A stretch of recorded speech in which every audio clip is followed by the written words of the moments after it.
about 4 weeks. He's at really near the end of his training. He'll go back soon, but he hasn't learned to let me hold on to his hooves very long. He's done this before, but he is a little distractible, so let's see what happens. Footy, footy, X. First we'll just start out with no duration. We'll just reward him for lifting it up. Footy, footy, X.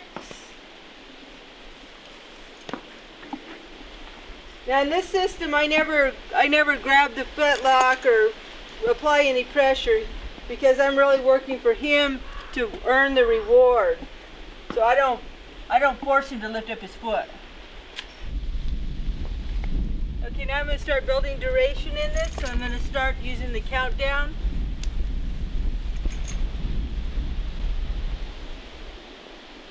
Footy.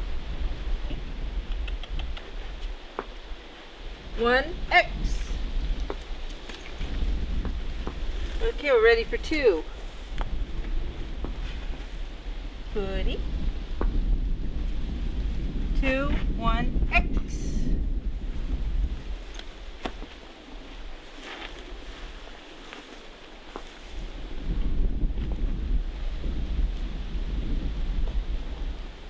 Two, 1, X.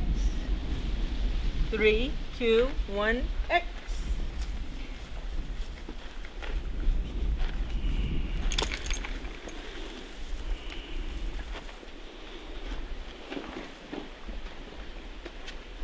Three, 2, 1, X. 10, 9, 8, 7, 6, 5, 4, 3, 2, 1, X. In this exercise, what we're going to do is we're going to do the preparatory work for lifting the back foot. I don't lift the back foot right away because I found too often that I get kicked or something, or at least I have to jump out of the way. The first thing I want them to do is to be able to lift their foot up and rest on their toe. So when they do that, you'll notice that this joint right here that's dimpled in right now, X, right there, he stuck it out, it changes. We're going to need a close-up to see that exactly. Okay, so here it is, dimpled in. And then I'm going to reward it, X, when it sticks out. And then pretty soon, he'll be sitting up on his toe. So it's good to feel it. You can see it's dimpled in there. Starting to come up, X. Now he doesn't know what he's doing, but he can get the idea. We're back here with Philip today, and we're going to work on his back hoofs. We kind of use a different method with that because it is dangerous. I showed you yesterday how to get him to tilt his foot up with his back leg, but today we're going to use this rope. And he's never had this rope on him, so my first job is getting him used to the rope a little bit. So I'm just going to rub him with it. It's going to feel good. Rub down his legs. Rub down his back legs. Easy. Easy.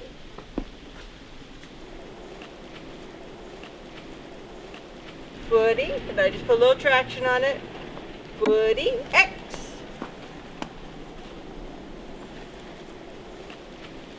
Footy. Footy, X.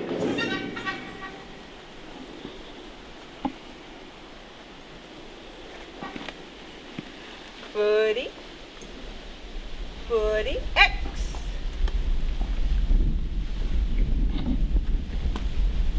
Footy, X.